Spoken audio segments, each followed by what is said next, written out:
ጀጅመንታል የሆነ ነገር አፋችሁ ላይ ያለ ሰዎች ቴክ ኬር። ጀጅመንታል በጣም ብዙ ጀጅመንታል። አንዲት በምንዝር የተያዘች ሴት ኢየሱስ ጋር ይዘው እያክለፈለፉ ኢየሱስ እግር ስር ይዘው መጣው ጣሏት። እንግዲያው ሙሴ በሕግ እንደዚች ያለች ሴት በድንጋይ ተወግራ ትሙት ብሎ ጽፏል። ከእናንተ መካከል ኃጢአት የሌለበት የመጀመሪያውን ድንጋይ በእሷ ላይ ያሳርፋል። እሷ ላይ ድንጋይ የመወርወር መብትም አቅምም ያለው ኢየሱስ ብቻ ነው። ኃጢአት የሌለበት እሱ ነው። ድንጋያቸውን ቁጭ ቁጭ አድርገው ተወጋሪ ናቸው በሙሉ። እሷን እንዳይመስል እንዲህ ነው የሚጀምሩት። እንደዚህ አይቻልም። እንዲህ የጻድቅ ዓይን ወደ ራሱ ነው አይደለም የሚለው። ጽፎ ቀና ሲል አንድም ሰው የለም። ከሳሾችሽ ወዴት አሉ አላት። ሴትዮዋ ሲመለሰችው አንድስ እንኳ የለም። ቃሉ እንዴት ደስ ይላል። ዮሐንስ ወንጌል ምዕራፍ 8 ላይ ከቁጥር 1 ጀምሮ እስከ 11 ድረስ ያለ የጌታ ቃል ክፍል በጌታ በኢየሱስ ክርስቶስ ስም አነባለሁ። ኢየሱስ ግን ወደ ደብረ ዘይት ሄደ። በማለዳም በቤተ መቅደስ አደባባይ እንደገና ታየ። ሕዝቡም በዙሪያው ተሰበሰበ፣ ሊያስተምራቸውም ተቀመጠ። የኦሪት ሕግ መምህራንና ፈሪሳውያን በምንዝር የተያዘች ሴት አመጡ። በሕዝቡም ፊት አቁሟት ኢየሱስን እንዲህ አሉት፣ መምህር ሆይ ይህች ሴት ስታመነዝር ተያዘች። ሙሴም እንደዚች ያሉ ሴቶች በድንጋይ እንዲወገሩ በሕጉ አዞናል። አንተስ ምን ትላለህ? ይህን ጥያቄ ያቀረቡለት እርሱን የሚከሱበት ምክንያት ለማግኘት ሲፈትኑት ነው። ኢየሱስ ግን ጎንበስ ብሎ በጣቱ በምድር ላይ ይጽፍ ጀመር። በጥያቄ ሲወተውቱት ቀና ብሎ ከእናንተ ኃጢአት የሌለበት እርሱ አስቀድሞ ድንጋይ ይወርውርባት አላቸው። እንደገናም ጎንበስ ብሎ በምድር ላይ ጻፈ። ይህን እንደሰሙ ከሽማግሌዎች ጀምሮ አንድ በአንድ ወጡ። ሴትዮዋም እዚያው ፊቱ እንደቆመች ኢየሱስ ብቻውን ቀረ። ኢየሱስም ቀና ብሎ አንቺ ሴት ሰዎቹ የት ሄዱ? የፈረደብሽ የለምን? አላት። እርሷም ጌታ ሆይ አንድም የለም አለች። ኢየሱስም እኔም አልፈርድብሽም፣ በይ ሂጂ፣ ከእንግዲህ ግን ኃጢአት አትስሪ አላት። ጌታ የተመሰገነ ይሁን። ጌታን እጅግ አድርገን እናመሰግናለን። ብር ለእግዚአብሔር አምላካችን ይሁን። ምዕራፍ 7 ላይ የሚዘጋው የአይሁድ የሕግ መምህራን ወይንም የሕዝቡ መሪዎች በክርስቶስ አለማመናቸውን ነግሮ ነው ምዕራፍ 7ን የሚዘጋው። ምዕራፍ 8 ላይ ሲመጣ ጌታ ኢየሱስ ክርስቶስ ወደ ደብረ ዘይት ሄደ ይላል። ከነበረበት ከአንዱ ስፍራ ካሉ ከይሁዳ ከተሞች መካከል ከአንዱ ብድግ ብሎ ወደ ደብረ ዘይት ኢየሱስ ሄደ ብሎ ይጀምራል። ይሄኛውን ምዕራፍ ሲጀምረው ጌታ ኢየሱስ ክርስቶስ ተነስቶ ወደ ደብረ ዘይት ሄደ። እንግዲህ ተከታይ ነው፣ ይሄ ሰውዬ ተከታይ ነው። አብረን ሄድን አይደለም ያለው። ዮሐንስም ነበር በአካል የታሪኩ አካል ነው። ጌታ ኢየሱስ ክርስቶስ ተነስቶ ሲሄድ ጌታ ኢየሱስ ክርስቶስም ተነስቶ ወደ ደብረ ዘይት ሄደ ይላል። እነሱ እየተከተሉ ነው ከኋላው። ወዴት ነው የሚሄደው እያሉ ሲሄዱ ደብረ ዘይት ይዟቸው ሄደ እና ወደ ደብረ ዘይት ከተማ ጌታ ኢየሱስ ክርስቶስ ድንገት መጣ እና ልክ ወደ ደብረ ዘይት ሄደ ካለን በኋላ በማለዳም በቤተ መቅደስ ተገኝቶ ሕዝብ በዙሪያው ሲሰበሰብ ኢየሱስ ማስተማር ጀመረ። በጣም የሚያስደንቀኝ የጌታ ኢየሱስ ክርስቶስ አንዱ በጣም የሚያስደንቀኝ ነገሩ በየማለዳው ያስተምር ነበር። ሕዝብ ሲሰበሰብ ኢየሱስ የሚቀናው የመጀመሪያ ነገር የተሰበሰበውን ሕዝብ ማስተማር ነውና ወደ ደብረ ዘይት ከተማ ገብቶ አረፈ አይልም። ወደ ከተማይቱ ገባ። አይ ቲንክ ማመሻሻው ላይ ነው የገባው። ረጅም መንገድ ስለሆነ በእግሩ ሄደው ማመሻሻው ላይ ነው የገባው። ሰው መሰብሰብ አልቻለም። በማለዳ ግን ወደ ቤተ መቅደስ ሲመጣ ልክ እንደዚህ ሕዝብ ሲሰበሰብ ቆሞ በሕዝብ ፊት ያስተምር ጀመር። ኢየሱስ ቆሞ ሲያስተምር ፈሪሳውያንና የአይሁድ ሕግ መምህራን የሕዝቡ አለቆችና መሪዎች ኢየሱስን ማጥመድ ይፈልጋሉ። በጣም በትምህርቱ ጥንቁቅ ነው። በሚያደርገው ነገር በሙሉ እንዴት አድርገው እንከን ያገኙበት። ስለዚህ ኢየሱስን ማጥመድ ስለሚፈልጉ ሌላ ጊዜ እንደዋዛ አልፈው የሚሄዱትን ነገር ኢየሱስን ለማጥመድ ከሕጉ ጠቅሰው ኢየሱስን ለመያዝ ወጥመድ አዘጋጅቶ መጡ። እያስተማረ እያለ በስነ ስርዓት የተስተካከለ ወጥመድ ይዘው መጡ እና ቆሞ እያስተማረ ነው። አንዲት በምንዝር የተያዘች ሴት ኢየሱስ ጋር ይዘው እያንቀዠቀዡ እያክለፈለፉ ኢየሱስ እግር ስር ይዘው መጥተው ጣሏት። ቆሞ እያስተማረ እና ትምህርቱን አቋረጠና መምህር አሉት። አቤት እያስተማረ ስለ እግዚአብሔር መንግሥት እያስተማረ በመሃል መጥተው መምህር ይዋቸው ፈሪሳውያን ድንገት መጡና በመካከል እግሩ ስር ጣሏት እና መምህር አሉት። እያስተማረ ነው፣ ሕዝብ እየሰማው ነው። መጽሐፍ ሲናገር የጌታ ኢየሱስ ክርስቶስን የማስተማር መንገድና በዙ መካከል የነበረውን አቀባበል ሲናገር መጽሐፍ ቅዱስ እኮ እንደ ጸሐፍቶቻቸውና እንደ ፈሪሳውያን ሳይሆን እንደ ባለስልጣን በመካከላቸው ያስተምር ነበር። በሱ ምክንያትም ሕዝብ ሁሉ እግዚአብሔርን ያመሰግን ነበር ይላል። ምን አይነት ሰው ነው ብለው ሕዝብ ሁሉ ተሰብስበው እግዚአብሔርን ያመሰግናል።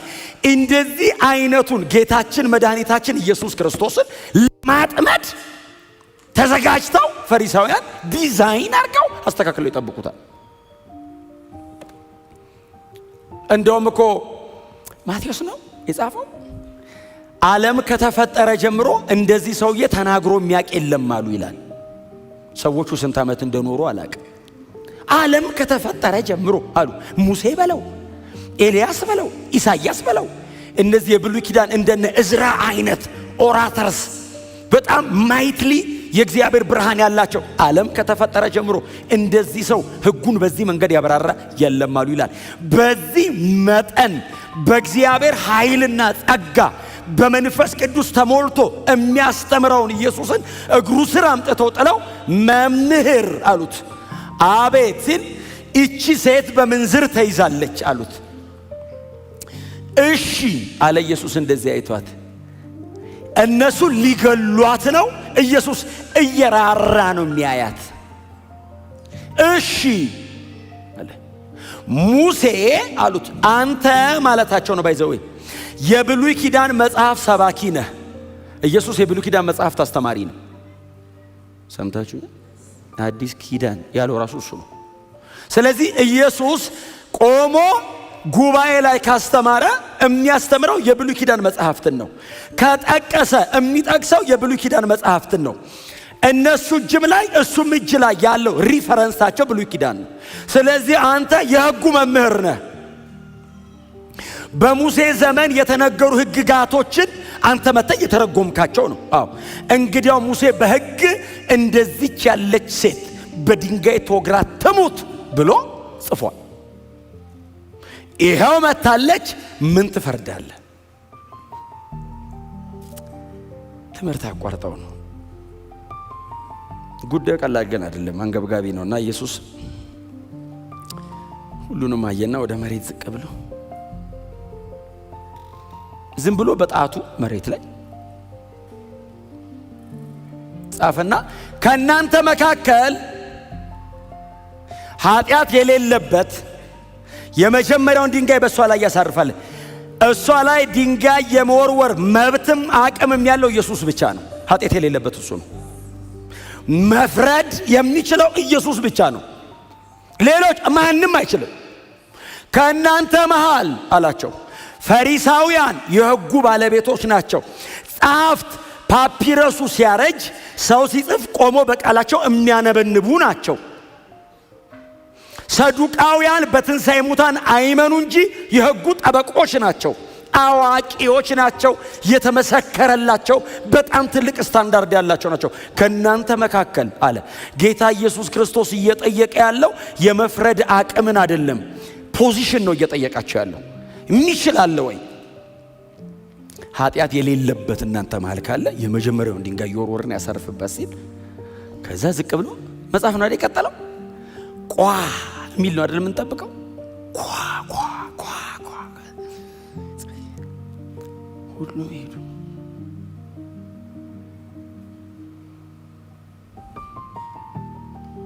ኢየሱስን ለማጠመድ መሞከር ድካም ነው። አይጠመድም። ወጥመድ ውስጥ አይገባም ኢየሱስ። ማቴዎስ ወንጌል ላይ አንድ ክፍል እናንብብ ሄደን 22 ላይ ማቴዎስ 22 ላይ 22:18 ኢየሱስ ግን ተንኮላቸውን በመረዳት እንዲህ አላቸው፣ እናንተ ግብዞች ለምን በነገር ልታጠምዱኝ ትሻላችሁ? ለምን ልታጠም የኢየሱስ ጥያቄ ነው። ባይዘው መጡና እንደዚህ ያሉት መምህር ደግሞ ሲጠሩትስ ጌታ ሆይ ይሉታል። እንዳንተ አይነት አስተማሪ የታለ አሉትና በውኑ ለቄሳር ግብር መክፈል ይገባናልን? አሁን ግብር የመክፈልና ያለ መክፈል ግዴታቸውን ለመወጣት አይደለም ኢየሱስን እየጠየቁት ያሉት፣ ለማጥመድ ነው። ክፈሉ ካለ ሊይዙት ነው፣ አትክፈሉም ካለ ሊይዙት ነው። እንኳን ኢየሱስ ሆነ እንጂ እኛ ብንሆን አዳም መጀመሪያ እንደወደቀው በመደዳ ስንበላ ነው ምን ኖሮ ባይዘው። እንኳን ኢየሱስ ጋር ሄደ። እንክፈል አንክፈል፣ አሁን እንክፈል ካለ ንጉስ ሳቶ ንጉስ ነኝ ብለው ሊይዙት ነው። አትክፈሉ ካለ ደግሞ ንጉስ እያለ ንጉስ ነኝ አለ ብለው ሊይዙት ነው። ክፈልም አትክፈልም ባይዘው ያስይዛል። ደግሞ ሊይዙት የመጡት ሁለት ወገኖች ናቸው። አንደኛ የሄሮድስ ቤተሰብ ነው፣ ሁለተኛ ደግሞ የአይሁድ ሕግ መምህራን ናቸው። በደናው ቀን አይጨባበጡም። ኢየሱስን ለመያዝ አንድ ላይ ቆመዋል። በደና ቀን አይጨባበጡም። አንዱ የአንዱን ቦርደር አያልፍም። ሪሊጅኑ ፖለቲካ ላይ፣ ፖለቲካው ሪሊጅን ላይ አይገባም። ኢየሱስን ለመያዝ አልተጨባበጡም። ስቲል ጎን ለጎን ናቸው። ፓራሌል ግን ተጠጋግተዋል። የጋራ ጠላታቸው ነው ኢየሱስ። እንቅ ለማድረግ ነው እና ሲመጡ ለሁለቱም ነው የመለሰው ኢየሱስ። እንክፈል አንክፈል ሲሉት ምን አይነት ግብዞች ናችሁ አላቸው። አሁን ግብር እንክፈል አንክፈል አሳስቧችሁ ነው? ልታጠምዱ ይፈልጋችሁ ነው በንግግሬ? እስቲ ሳንቲም አንጡ ሲል 1 ዲናር አይ ቲንክ ይዞ ነው እንደዚህ ያያት። ጽሕፈቲቱና ምስሉ የማን ነው አለ። የቄሳር አሉት። እንግዲህ ቄሳርን ለቄሳር ግብር መክፈል አይደል ጥያቄው? የቄሳር ግብር ሳንቲሙ ነው፣ የእግዚአብሔር ደሞ አለ። የእግዚአብሔርን አሁን መባና ስርዓትና ከዛዛ የሚሰጥ ገንዘብ አይደለም እየተወራ ያለው። ገንዘቡን ለቄሳር ስጡትና እናንተ ኑ ነው። ቄሳር መባቃ ውስጥ ዲናሩ፣ እኔ መባቃ ውስጥ እናንተ። ክብር ለኢየሱስ ይሁን። የቄሳርን ለቄሳር በመልክ እንስጥ። ሳንቲሙ ላይ ያለው የቄሳር መልክ ነው፣ እናንተ ላይ የኔ መልክ ነው ያለው። ስለዚህ ሳንቲሙን ለመልኩ ስጡትና የእናንተ መልክ እኔ ጋር ነው፣ ዲስቶርት ተደርጎ ነው አስተካክሏሉ ኑ ሲል ዝም ብለው ተመልሰው ሄዱ። ይህን ሰውዬ ድጋሚ በሌላ መንገድ ካላጠመድ ነው በቀር አይጠመድም ኢየሱስ። እቺም ሴት ገዳቸው አይደለም። የሴትዮዋ ህይወት ይበላሽ አይበላሽ they don't mind። እሱ አይደለም ቢዝነሳቸው። ኢየሱስን አጥምደው ይዘው የዘላለም ህይወት የሚገኝበትን ድነት ለማበላሸትም ዲመኒክ ነው ፕሮግራሙ፣ ዲመኒክ ነው ዲዛይኑ። የተጠቀመው ግን የሰው አይምሮ ነው።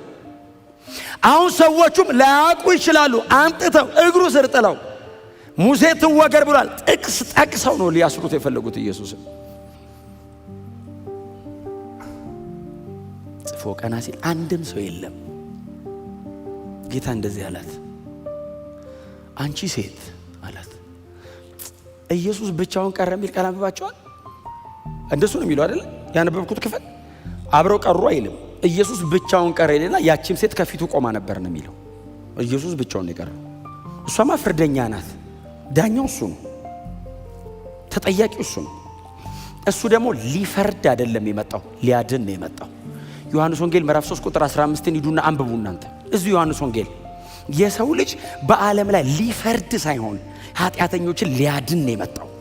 እስቲ አሜን በሉ። ጀጅመንታል የሆነ ነገር አፋችሁ ላይ ያለ ሰዎች ቴክ ኬር። ጀጅመንታል፣ በጣም ብዙ ጀጅመንታል የፍርድ ቃል። እሱ ራሱ ሊያድን ነው የመጣው፣ ኃጢአተኛ ሊያድን። እስቲ አሜን። ማዳን፣ መባረክ፣ ነፃ ማውጣት፣ ሰዎችን ሪሊዝ ማድረግ፣ ይሄ ነው እናንተ ጋር መሆን ያለበት። ከጌታ የተማርነው ይሄንን ስለሆነ ከሳሾችሽ ወዴት አሉ አላት።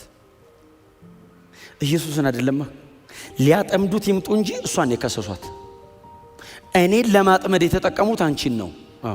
ከሳሾችሽ ወዴት አሉ ሲላት ሴትዮዋስ የመለሰችው አንድስ እንኳ የለም። ቃሉ እንዴት ደስ ይላል! መጽሐፍ ቅዱስ ወይ አንድ እሷም አይ ቲንክ ፈለገች መሰለኝ። ድንጋያቸውን ቁጭ ቁጭ አድርገው ተወጋሪ ናቸው በሙሉ። እሷን እንዳይመስል እንዲህ ነው የሚጀምሩት።